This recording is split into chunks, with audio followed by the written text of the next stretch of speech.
You keep being the bigger man while 7 parasites drain your status. They don't love you, they manage you. Remove them or stay a domesticated asset. You don't have a social life. You have a perimeter, and your perimeter is compromised. Most men treat their circle like a comfort blanket. History, jokes, loyalty. We go way back. That's sentimental language for a strategic problem. Proximity equals influence. Whoever stands closest to you has the easiest access to your attention, your time, your reputation, and your decision-making. That's not friendship. That's leverage. The Machiavellian lens is simple. People don't just enter your life, they position themselves inside it. And once positioned, they shape what you tolerate. They normalize disrespect. They redirect your standards. They decide what version of you gets reinforced: competent, weak, distracted, guilty, domesticated. Your circle is not neutral. It is either a fortress or an open market. Most men run an open market.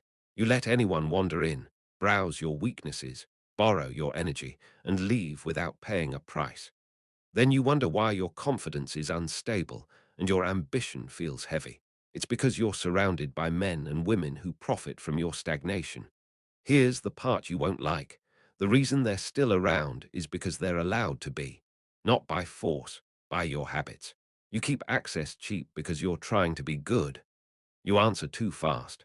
You forgive too often. You show up after being disrespected. You keep explaining yourself to people who already decided your rank. That's not virtue. That's poor governance. A sovereign man treats access like a controlled substance. Not everyone gets it. Not everyone deserves it. Not everyone can handle it, because access to you is not politeness. It's power transfer. And the weak moral lie you've been sold is this: cutting people off is harsh. Loyalty matters. Don't be cold.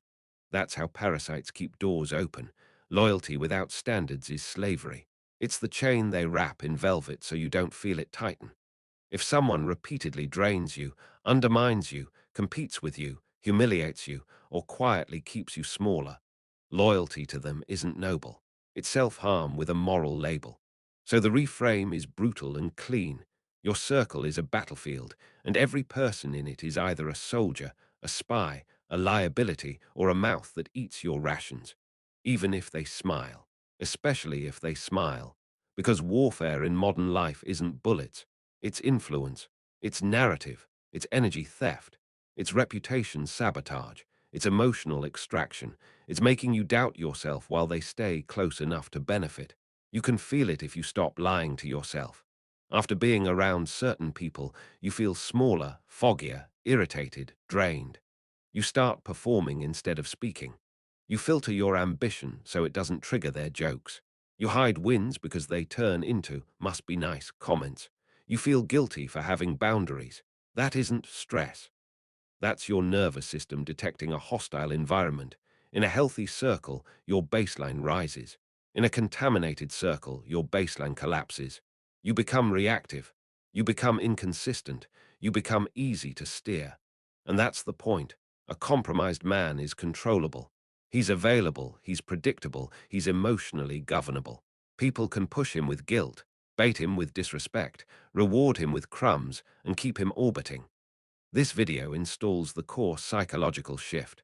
Stop evaluating people by intention, history, or words.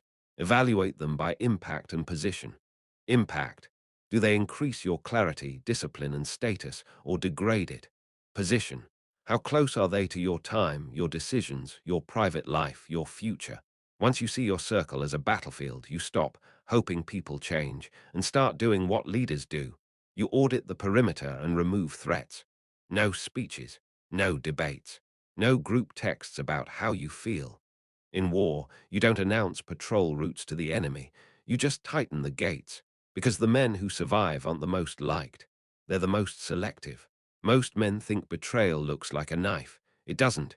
It looks like a small daily withdrawal, so small you call it normal. Just how they are, not that deep. That's why weak ties are dangerous. They don't attack you head on. They tax you, quietly, repeatedly, until your output drops and your standards soften. Here's the mechanism. Every low-value person in your orbit runs one of 4 extraction methods: access, information, energy, reputation. If you understand those four, you stop being confused by people. You start seeing them as operations. Weak ties survive by keeping you reachable. They message you with nothing urgent. They just check in. They ask for small favors. They invite you into pointless plans. They pull you into group chats, drama, and noise. It's not friendship. It's occupation. Your attention is the most valuable territory you own. And the easiest way to conquer a man is to keep him busy with nonsense so he never builds momentum. A disciplined man becomes dangerous. A distracted man becomes safe to exploit. So they keep you accessible, because accessibility is control. Pay attention. The people who ask the most personal questions are often the least loyal. They want your plans, your insecurities, your frustrations, your relationship problems, because information is leverage in human hierarchy. Once they know what you want and what you fear, they can steer you. They'll support you while quietly mapping you. Then when it suits them, they weaponize it. In subtle jokes, in concerned, conversations with others, in gossip, framed as care, in strategic misunderstandings, you thought you were bonding. They were gathering intel. Machiavelli's world wasn't built on emotions. It was built on knowledge asymmetry. Who knows what, who controls what, who can frame what. Some people don't want solutions. They want a landfill. They bring you their problems, their crises, their resentments, their anxiety, then leave lighter while you carry the residue. That residue becomes your irritability, your fatigue, your lack of clarity. And here's the trap. They'll call you a real one for listening. That compliment is a chain.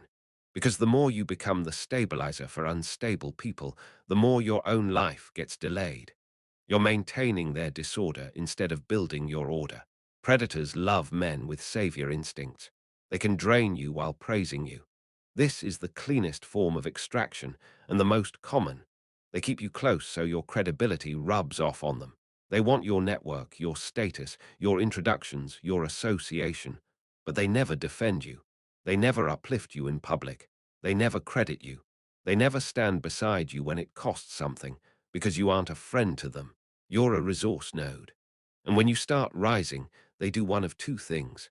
Attach harder to ride the wave or undermine you to pull you back down. Either way, your progress becomes their problem, because your progress changes the hierarchy. The hidden engine, tolerance trains entitlement. None of this works unless you allow it repeatedly. The first time someone wastes your time, you can correct it. The 10th time you tolerate it, you've trained a rule. He's available. The 100th time, it becomes your identity. He's the guy we can always call. Entitlement isn't born from confidence. It's born from repetition without cost. That's why being good doesn't protect you. It advertises you. Weak ties extract power through the same simple process. They take small things consistently until your standards collapse and your sovereignty erodes. And once your sovereignty erodes, you become governable by guilt, by habit, by social pressure. This video is meant to make you paranoid in the right way, not fearful of people, but alert to transactions disguised as relationships. Because the moment you see the extraction method, you stop arguing about intentions. You start controlling access. You don't lose friends when you cut these people. You lose leaks. Because the wrong 7 types don't just waste your time, they reshape your identity into something smaller, softer, and easier to steer. Each one has a signature. Learn it, label it, remove it. No debates, no trials, no closure speeches. This is perimeter control. They arrive with problems and leave with your resources. They borrow money, time, rides, advice, introductions, your emotional stability, then vanish when it's your turn. Their gratitude is performance. Their repayment is delay. Tells. Contacts you only when they need relief. I'll get you back. Becomes their religion. Guilt is their payment method. After all I've been through. Your wins trigger requests, not respect. Parasites don't want you powerful. Powerful men stop feeding them. This one hides sabotage behind honesty. They don't encourage, they correct. They don't build, they comment. Any ambition you show gets cut down to size, masked as realism, jokes, or looking out for you. Tells.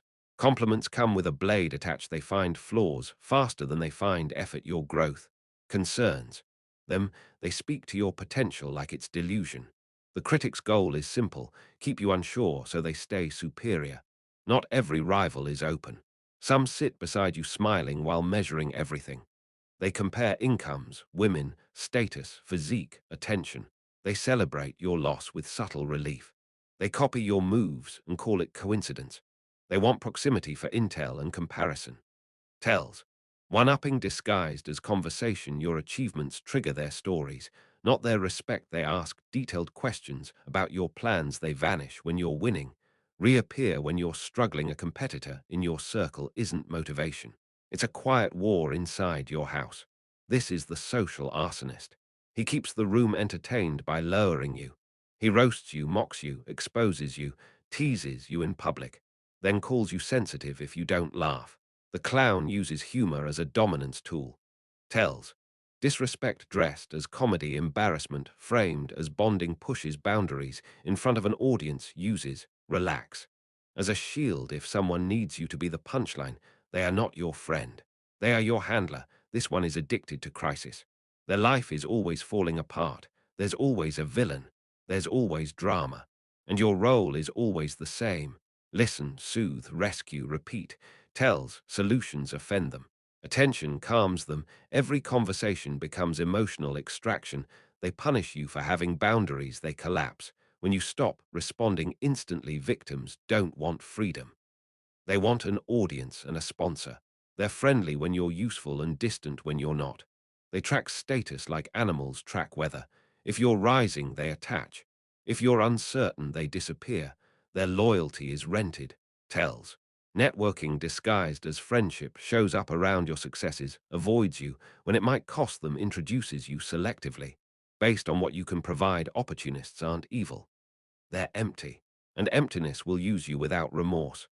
This is the most dangerous one because it feels like comfort. They discourage discipline. They normalize weakness. They invite you into habits that dull you: partying, gossip, excuses, endless distraction. They don't attack you, they sedate you. Tells. Mock self-improvement as trying too hard. Pulls you back into old routines, resents your boundaries, calls your standards crazy or extreme. The saboteur doesn't need to destroy you, just keep you average. Now understand the rule that connects all seven. They all benefit from your accessibility. Your time stays open. Your attention stays cheap. Your standards stay negotiable. That's why they cluster around men who confuse loyalty with self-sacrifice. So don't ask, are they a bad person? That's child logic. Ask the only question that matters in a hierarchy: do they increase my sovereignty or do they profit from my softness? If it's the second, they're not in your circle. They're in your system, and systems get purged. You think cutting 7 people is drama. It's not. It's quarantine. Because toxic people don't just drain you privately, they broadcast a version of you to the room. And once the room accepts that version, your life becomes a cage you helped build. Here's the threat most men miss: status is social. It doesn't matter who you are in your head. If your environment has already agreed you're the guy, they can mock, interrupt, use, or ignore.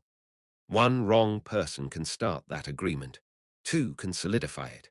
A group can make it permanent. That's how contamination works. Respect requires evidence.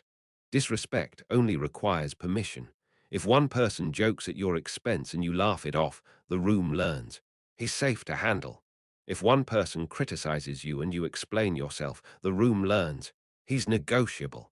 If one person uses you and you keep giving, the room learns he's available. Humans are pack animals. They don't investigate truth. They follow cues. If the strongest or loudest person in a group treats you as low rank, others copy it to avoid being next.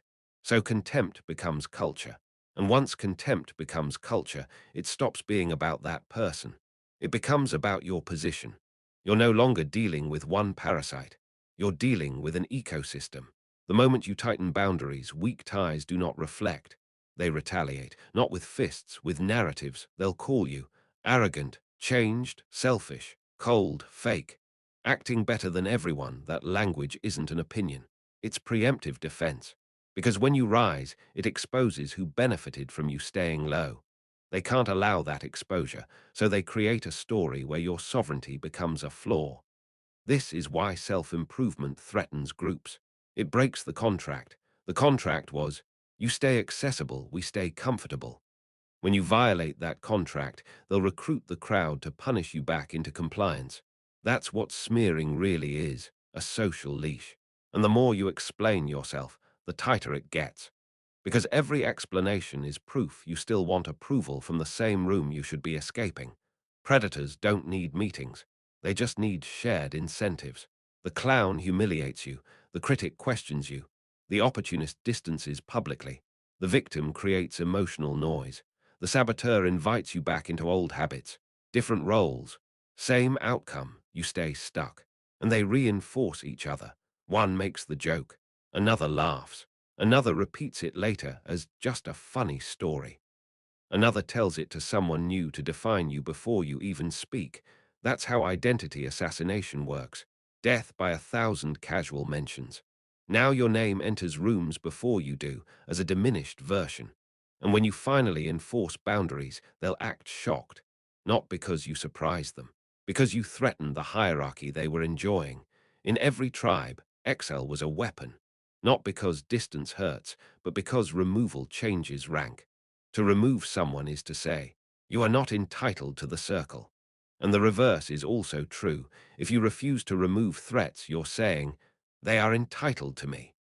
That's why keeping toxic people is not tolerance, it's endorsement.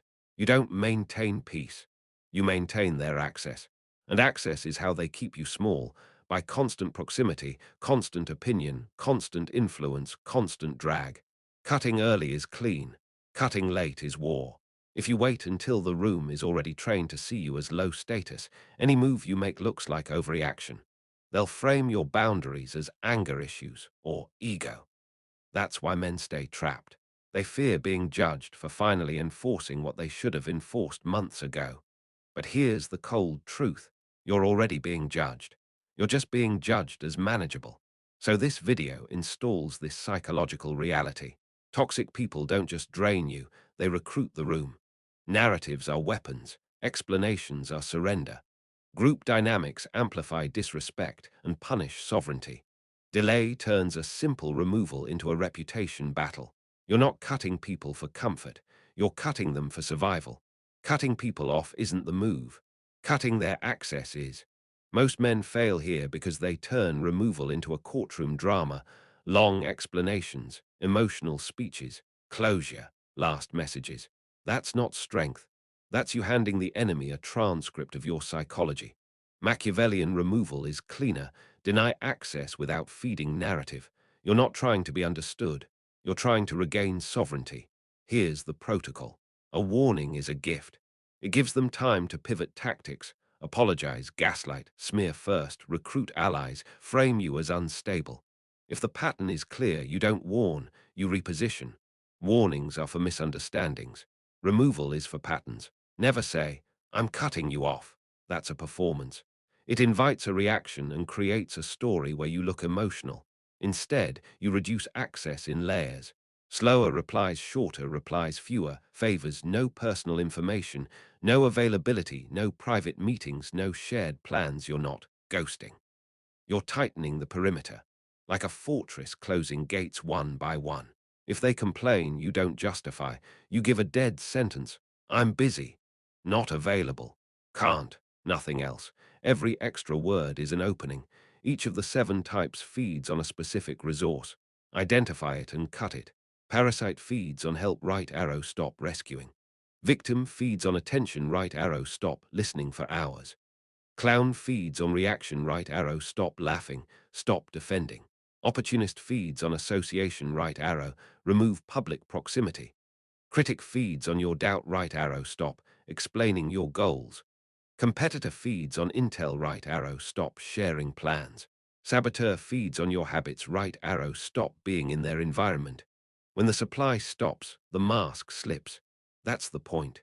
You're not guessing who they are anymore, you're forcing them to reveal it. When you remove people, they will try to define the story first. They'll say you changed. They'll say you think you're better. They'll say you're selfish. That's not commentary, it's damage control. They need you to look wrong so they don't look rejected. Your response is never a defense, it's a frame. We're not aligned. Different priorities. I'm focusing on my life. Short, neutral, unemotional. Because the man who explains looks guilty. The man who stays calm looks deliberate. Once you withdraw access, you'll see one of three plays: sweetness, sudden kindness, nostalgia, apologies, bait, insults, disrespect, provocation to force a reaction, smear, recruiting others, gossip, concerned narratives. All three have the same objective: pull you back into engagement. Your rule: do not argue, do not correct, do not chase the room. If someone asks, keep it minimal. We're good. I'm busy. The more you try to clear it up, the more you validate their importance and confirm you're affected. This is the part that upgrades your life. You don't just remove toxicity. You replace the slot they occupied with higher standard inputs. Time alone with disciplined training workmen who build mentors environments where your standards are normal. If you cut someone and leave a vacuum, you'll feel the urge to relapse. Because emptiness makes weak men sentimental. Fill the vacuum with structure, not new chaos. Predators return when they smell softness. They'll check in. They'll miss you. They'll offer peace while keeping the same nature. You don't debate re-entry. You set the policy silently. Access is earned through consistent behavior. If the pattern repeats, the cut becomes permanent, not emotional, not angry, permanent like a fired employee. They don't get a speech. They get a closed door. That's the Machiavellian removal protocol in one line. Reduce access quietly, starve their supply, control the narrative with minimal words, and replace the slot with structure. Then deny re-entry. You're not building a social life. You're building a fortress. If you keep these people, it's not because you're too kind. It's because you're still operating with an identity designed for captivity. The old identity is built on a childish contract. I stay loyal, they stay loyal. I stay fair, they stay fair. I stay available, I stay valued. That contract doesn't exist in the real world. It exists in the heads of men who fear isolation more than exploitation, and predators can smell that fear. So chapter 6 is where you stop playing social games and start governing your life like a state. Because your circle isn't a vibe, it's an influence network. And the man you currently are has been funding enemies with access. That man must die. The fastest way to keep a man weak is to keep improving his morality. You've been trained to perform goodness, explain yourself, give chances, forgive patterns, tolerate disrespect so you look bigger. That performance is a leash. The moment you feel compelled to prove you're not cold or selfish, you're already under control. A sovereign doesn't prove he's good. He enforces what's acceptable. So the first identity death is this: stop defending your boundaries. Boundaries that require defense are not boundaries, they're requests. Your loyalty has been weaponized against you. History, shared memories. We've been through a lot. Inside jokes. These are emotional chains. They keep you paying old debts to people who are currently harming your future. Machiavellian rule: past value does not excuse present behavior. Standards don't care how long you've known someone. Standards care what they do now. If a man repeatedly humiliates you, competes with you, drains you, sabotages you, or turns your life into noise, he doesn't get access because of history. He gets removed because of pattern. That shift alone will feel like identity death because your old self was built on endurance and sentimental obligation. Good. Let it die. Availability is a price tag. When you're always reachable, you become cheap. Cheap things get used. Used things get neglected. Neglected things get replaced. Your old identity equated availability with love and friendship. That's how you became a public utility, on call for favors, drama, emotional dumping, and meaningless plans. The replacement identity makes one rule permanent: your time is protected territory. You answer when you choose. You show up when it benefits your mission. You invest only where there's reciprocity and respect. This isn't playing hard to get. This is governance. Most men keep toxic people because they fear the social consequences of cutting them. They fear the gossip, the awkwardness, the what happened questions, the possibility of being painted as the villain. That fear is slavery to the crowd. Your new identity accepts a brutal reality. If you upgrade, the old room will hate you. Not because you wronged them, because your standards expose theirs. Your discipline makes their indulgence look pathetic. Your boundaries make their entitlement visible. So you stop trying to stay liked by people you've outgrown. You let them talk. You let them misunderstand. You let them smear. A sovereign doesn't chase reputation in low-status rooms. He exits them. The old you reacted to people. The new you selects people. Selection means you don't wait for betrayal to adjust. You pre-filter. Who has access to my private life? Who gets my time without earning it? Who benefits from me staying soft? Who celebrates my growth without trying to own it? You stop confusing proximity with permission. Permission is earned. This is the final form. You become the man with a gate, not a wall around your heart, a gate around your access. A gate is calm, not emotional. It opens for the right people and stays closed for the wrong ones, without drama, without speeches, without rage. And once you become that man, the 7 removals stop being painful decisions. They become automatic outcomes, because the version of you that tolerated parasites is dead, and the version of you that remains is sovereign. Here's the final warning. If you keep parasites in your perimeter, you are not a victim. You're a volunteer.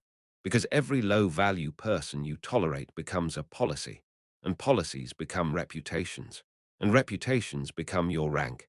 Men love to pretend they're stuck with certain people, family, friends, old crews, co-workers, the buddy who's just like that. That's a comforting lie. It protects your ego from the truth. You are choosing access over sovereignty, and the world reads that choice correctly. If you tolerate disrespect, you are announcing your price is low. If you tolerate sabotage, you are announcing your mission is optional. If you tolerate emotional dumping, you are announcing your time is public property. You can call it patience. They call it permission. Machiavelli's rule is brutal and timeless. People don't treat you how you feel about yourself. They treat you how you enforce yourself. Your circle is the court. Your standards are the law. If your law is weak, your kingdom becomes a charity for predators. And predators don't thank charities. They drain them.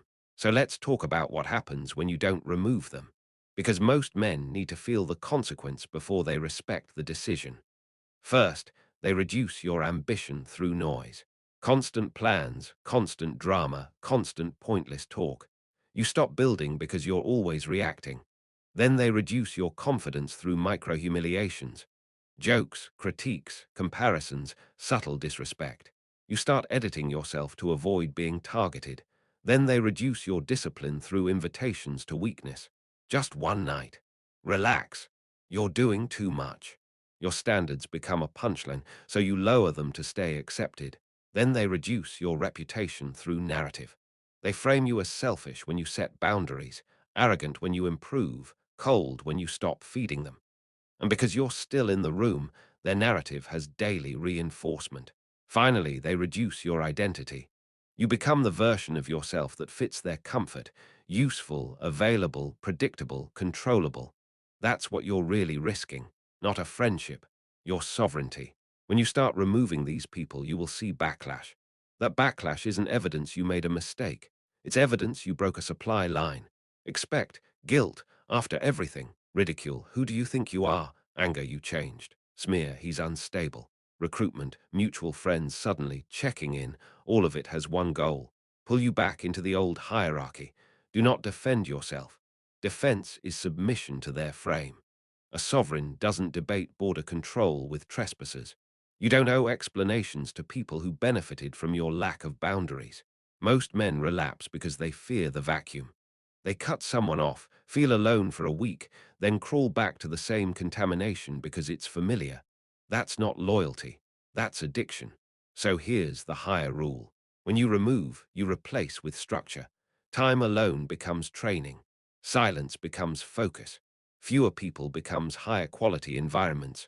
No circle becomes a clean perimeter while you rebuild. You are not meant to be surrounded. You are meant to be defended. If you keep them, you deserve the rank they assign you, not morally, strategically. Because you taught them you can be handled.